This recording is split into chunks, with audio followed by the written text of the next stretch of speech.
in the studio with me now, Glynis Barber. I'm so excited. Can I show you something really exciting and amazing? Oh, yeah. I've got a scar because of you. An actual scar. Oh, God, now I feel guilty. No, do. Look at this. Do you feel guilty? Okay. Can you see on my thumb? Just up there. Yeah. Right, that's a little tiny scar. Actually, I had lots of bruises when I did Deputy Makepeace, but they've gone now. Now I've got bruises from this play. Running around the stage. I'm covered in bruises again. Oh, I thought you were going to say this place. I was going to say BBC Coventry Warwickshire. It does do that. It's quite roughy-tufty, but you get the hang of it eventually. I've been here less than 24 hours, so I don't know yet. Well, you didn't sleep terribly well last night. No, I didn't. I was. I checked into a no-smoking hotel, and my room smelt so badly of smoke that I couldn't sleep. I fell asleep, and then I woke up not able to breathe. It was sort of in the back of my throat. It was in my It was really weird. I was completely overcome by the smell, and I had to open the window and stick my head out. I thought maybe I should go out of the room because I think I need air. And then I thought, no, I can't. I'm in my pajamas. That could turn out badly because there are quite a lot of dodgy men in this hotel. So I opened. Where are you staying, for heaven's sake? Don't ask. Are they coming and going by the hour? It's quite scary, actually. So then I literally, and this is the life I lead. Yes. At 5 o'clock in the morning, I opened the window and stuck my head out. So if anyone was looking and saw a strange woman gasping for breath outside a window at 5 o'clock in the morning, that was me. They wouldn't have batted an eyelid, I'm sure. But how funny that it should affect you so badly when it was... No, it was... You have no idea how strong and overwhelming. I don't know what this person was doing. I mean, they must have smoked 150 cigarettes in a 24-hour period or something. It's completely... I mean, my hair smells of it, my clothes smell... And apparently there's no other room, so anyway. Oh, no. Are you an ex-smoker? I have smoked. I smoked on and off in my life, but I haven't smoked for a very long time. Because ex-smokers feel the smell of smoke, don't they, worse than people who've never smoked. I think I have quite a strong sense of smell as well. My senses are very sharp, you know. Are they? Yes. I can tell. Is that yoga that does that? I'm sure it has something to do with it, yes. Yoga does everything, doesn't it? It sharpens the senses, make you better. I don't do yoga, I just eat biscuits. So I don't really know. A bit of that as well. Do you? Yes. Best biscuit? Best biscuit? I'm not sure. Anything that involves chocolate, really. I'm heavily into chocolate. I don't know, I think they might be foreign biscuits, and they're sort of rectangular, and they biscuit on the underneath and then thick chocolate on the top. Do you know the ones I mean? Liebens biscuits. Yes, that sounds about. Those are quite nice, aren't they? Yes, they are. I'm not the world's biggest chocolate fan. Oh, so no, wow. Yeah, we were just talking about fig rolls. I like a fig roll. You're not, no, it doesn't do that. I like cake. Oh, well, I like cake. I shouldn't really be saying this as I have my yoga DVD and all things healthy, should I? But I was going to say, in moderation. There's no, you don't. Cake hasn't even looked at you in a disdainful way, woman. For heaven's sake, you don't look like you do eating cake. You wouldn't believe the amount of cake I ate last week. Go on then. And anyone who... And I believe you went on Twitter today. Yes, I did. Yeah, I went on 2 months ago, and anyone who follows me on Twitter will tell you that I was in mould last week. Were you? I was. And there was no Wi-Fi anywhere. Right. And the only place that had Wi-Fi was a little cake shop called Scrumptious. Truly Scrumptious. Ooh. And they had big homemade cakes and Wi-Fi. And every day I went there, and sometimes it would be closed and sometimes it would be open, and I'd sort of stand at the window going, let me in, let me in. And when I finally got in, and I had my computer and my Wi-Fi, and then I said, well, I said, when was the newest baked one? And they said the Victoria sponge. And they literally cut me a slice that I think was a quarter of the cake. And I went, oh my God, that's ridiculous. And before I knew it, I'd eaten the entire thing. I was even scraping the crumbs off the plate. Yes, but I bet you worked hard to get rid of it, didn't you? Because you aren't quite, you know... well, I'm working hard on stage, and I don't have time for much else at the moment. Does it take it out of you in a physical way? Because you're at the Belgrade at the moment. Yes, it does. 8 shows a week will do it.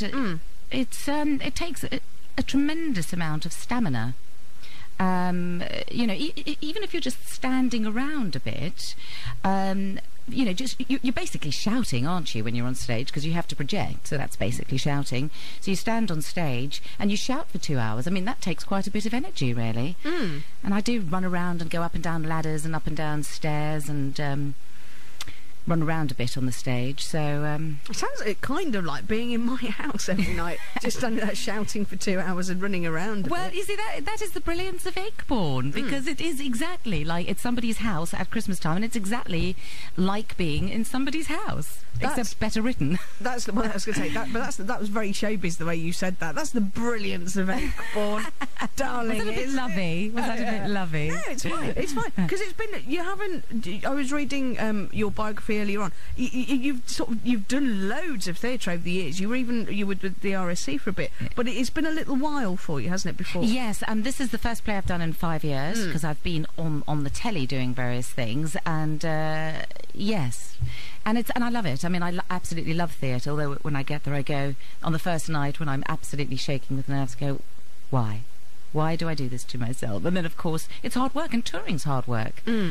Saturdays are sort of brutal. 2 shows, and then driving back to London from wherever you are, which last Saturday was mould. So, gotten to bed at 3 o'clock in the morning, and then the next one you get up and you're on the road again. So it's hard work. It must play merry hell, seriously, with your head, because you can't are you aware of where you are, or is it if it's Wednesday, it must be New York or yes, mould? And what throws you? I mean, every Monday night you're in a different theatre. And every theatre has got a different shape. It holds a different amount of people. You have to project differently. Obviously the backstage is different, and it's sort of like changing house every week. So you have you've got the same set and everything looks the same, but it's all strangely different. And so we all go on the stage on Monday and sort of look around and go, okay, and get used to it. And it's and then just by the end of the week, then you really get used to that theatre, and you sort of know all its strengths and weaknesses and how to play it. And and all the audiences are different, and all the towns, the audiences have different personalities. Can you tell from where you are? Oh, absolutely. How? From their reaction. Some people sit very quietly. Some people are sort of laughing and enjoying themselves and are kind of loud and extrovert. And then you get introvert, and you get well-managed. You get drunk. You get all kinds of things. So, and by the end of the week, as you're getting used to it, then you have to move on to the next one. But that, in a way, must keep it interesting, because otherwise you are going on doing the same thing every night. Yeah. Although I have to say, I mean, and it's true, that is one of the problems of the play, doing the same one. After a while it can get boring, but we're all finding this one quite challenging. I mean, I think when you watch Akeborn, it looks, just regular and easy, but actually it is quite challenging, and it's such a busy play. There's so much business and things to do. I spend the first 25 minutes decorating a Christmas tree, which, as you know, takes quite a bit of concentration, at the same time as delivering a huge amount of dialogue.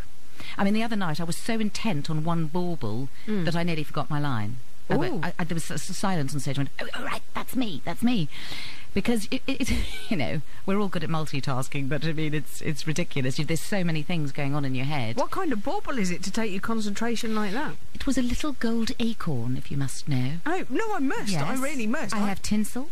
Do you? I have baubles. Yeah. I have little Father Christmases. I have all kinds of things. It's very important to me. It is. I love Christmas. I do. I'm slightly sick of it at the moment, but I do too. Well, I hope this doesn't ruin decorating Christmas trees for me, as I'll have done it 500 million times by the time we get to Christmas. Well, I was going to ask you that. 88 sleeps to go now till Christmas. That's all there is. 88 sleeps. I take a week off every year to put my tree up and do the decorations.